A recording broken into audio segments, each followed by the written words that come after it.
নমস্কার বন্ধুরা, আমার চ্যানেলে সকলকে স্বাগত জানাই। আমার আজকের রেসিপি ছাতুর পরোটা। ছাতুর পরোটাটা বানাচ্ছি, সম্পূর্ণ ভিডিওটা স্কিপ না করে দেখতে থাকুন। আমি সম্পূর্ণ নিরামিষভাবে পরোটাটা বানাচ্ছি। দেখুন কত সুন্দর ফুলছে পরোটাগুলো। এইভাবে যে কোনো নিরামিষের দিনে আপনারা বানিয়ে নিতে পারেন একবার এই ছাতুর পরোটাটা। খেতে দুর্দান্ত লাগে। এই পরোটার সাথে আর কিছুই লাগবে না, একটু সস হলেই হয়ে যায়। ছাতুর পরোটা বানানোর জন্য আমি 1 বাটি ময়দা নিচ্ছি আর নেব 1 বাটি আটা। 1 বাটি আটা দিয়ে দিচ্ছি। আমি এখানে আটা ময়দা মিশিয়ে করব আজকে পরোটাটা। আপনারা চাইলে শুধু ময়দা কিংবা শুধু আটা দিয়েও বানাতে পারেন। পরিমাণ মতো নুন, সেটা জোয়ান নিয়েছি, জোয়ানটা হাতে ঘষে দিয়ে দেব। হাতে ঘষে দিলে ফ্লেভারটা খুব সুন্দর হয়। একটু মিশিয়ে নেব শুকনো উপকরণগুলো। এবার সাদা তেল দিয়ে দিচ্ছি। ময়ামটা ভালো করে মিশিয়ে নেব। ভালোভাবে ময়াম দিয়ে নিয়েছি। দেখুন এইভাবে হাতে চাপলেই বুঝতে পারবেন যে ময়ামটা ঠিকঠাক হয়েছে। এবারে অল্প অল্প করে জল দিয়ে আমি মেখে নিচ্ছি।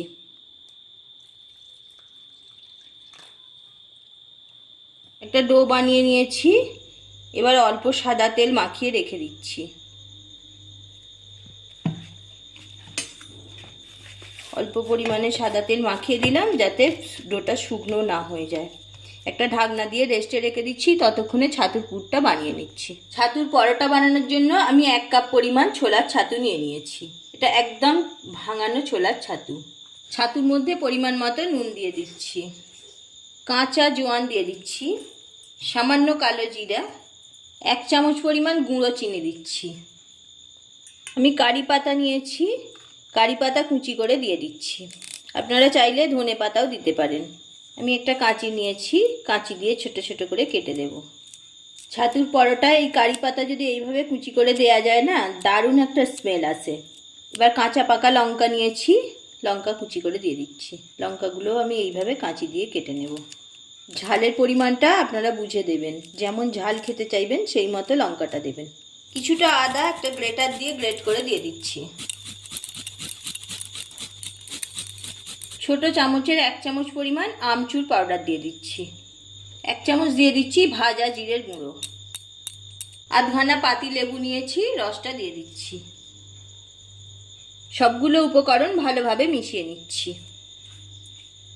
খুব সুন্দরভাবে মিশিয়ে নিয়েছি। এবার হাতের মধ্যে সামান্য একটু জল নেব, একটু জল দিয়ে মাখিয়ে নেব। দেখুন সুন্দরভাবে মাখা হয়ে গেছে।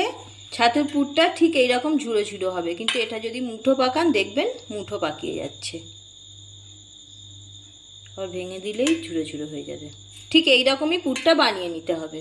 পুরটা রেডি হয়ে গেছে। এবার ময়দাটা দেখুন, পুরটা রেডি করতে করতে ময়দাটাও সুন্দরভাবে সেট হয়ে গেছে। আমি আরও একটু দলে নেব, নিয়ে লেচি কেটে নেব। নর্মাল রুটির মতো লেচি কেটে নিয়েছি। এবার পুরটা ভরে নেব। প্রথমে এইভাবে পাকিয়ে নিলাম। এবার একটা বাটির মতো তৈরি করে নেব। একটা বাটির মতো তৈরি করে নিয়েছি। এবার পুরটা দিয়ে দিচ্ছি। যতটা পুর দেওয়া যায় দিয়ে দিতে হবে। এইভাবে মুখটা বন্ধ করে দেব। দেখুন এইভাবে মুখটা বন্ধ করে দিয়েছি যাতে পুরটা বেরিয়ে না যায়।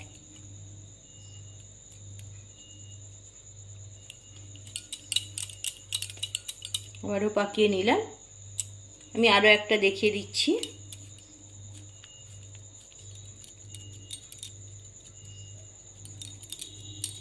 এইভাবে বাটি তৈরি করে নিয়েছি। এবার পুর দিয়ে দিচ্ছি। মুখটা ঠিক একইভাবে এভাবে টেনে বন্ধ করে দিলাম।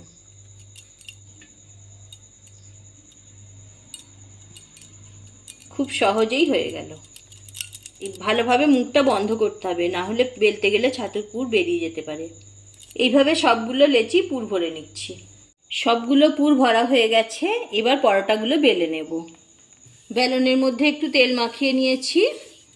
এবার পরোটাগুলো আস্তে আস্তে বেলে নিতে হবে। একটু এইভাবে চাপ দিয়ে নিলাম, হালকা হাতে বেলবো। বেশি চাপ দিয়ে বেলা যাবে না, তাহলে পুরটা বেরিয়ে যেতে পারে। ঠিক এইভাবে হালকা হাতে আমি পরোটাগুলো বেলে নিচ্ছি। দেখুন ঠিক এই রকম থাকবে, খুব পাতলাও হবে না আবার খুব মোটাও হবে না। এইভাবে সবগুলো বেলে নিচ্ছি। গ্যাস অন করে তাওয়া বসিয়ে দিয়েছি, তাওয়াটা গরম হয়ে গেছে। আমি একটা পরোটা তাওয়ার মধ্যে দিয়ে দিচ্ছি। গ্যাসের আঁচটা মিডিয়ামে রেখে আমি পরোটাটা একটু সেঁকে নেব। উল্টে দিলাম, পরোটাটা আমি উল্টে পাল্টে সেঁকে নিয়েছি। এবার 1 চামচ ঘি নিয়েছি, দিয়ে দিচ্ছি। আমি অল্প পরিমাণে ঘিটা দেব।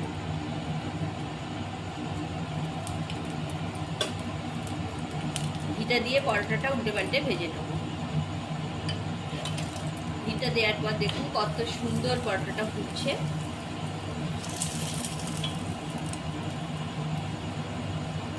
দেখতেই পাচ্ছেন কত সুন্দর ফুলেছে। এভাবে উল্টে পাল্টে ভেজে নেব। আমি ঘি দিয়ে ভাজছি, আপনারা চাইলে তেল দিয়েও ভেজে নিতে পারেন। তবে ছাতুর পরোটা একটু ঘি দিয়ে ভাজলে খেতে বেশি ভালো লাগে। দেখুন ভাজা হয়ে গেল, তুলে দিচ্ছি। আরও একটা পরোটা দিয়ে দিচ্ছি, সেঁকে নেব। ঘি দিয়ে দিচ্ছি।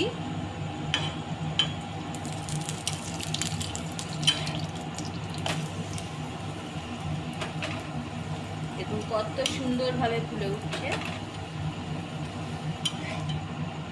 এইভাবে উল্টে পাল্টে ভেজে দিচ্ছি। ভাজা হয়ে গেছে, তুলে দিচ্ছি। দেখলেন তো বন্ধুরা, কত সহজে সম্পূর্ণ নিরামিষ পদ্ধতিতে ছাতুর পরোটা বানানো হয়ে গেল। এইভাবে আপনারাও একবার বাড়িতে বানিয়ে দেখুন। যে কোনো নিরামিষ দিনে বানিয়ে নিতে পারেন। তাছাড়া আপনারা এমনিতে পেঁয়াজ দিয়েও খেতে পারেন। কত সুন্দর নরম তুলতুলে ছাতুর পরোটাগুলো হয়েছে দেখুন, হাতের মুঠোর মধ্যে চলে আসছে একদম। আমি একটা ছিঁড়ে দেখাচ্ছি। দেখুন পুরে ঠাসা।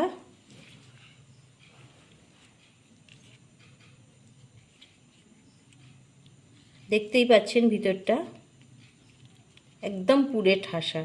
রেসিপি ভালো লাগলে লাইক, শেয়ার এবং কমেন্ট করতে ভুলবেন না।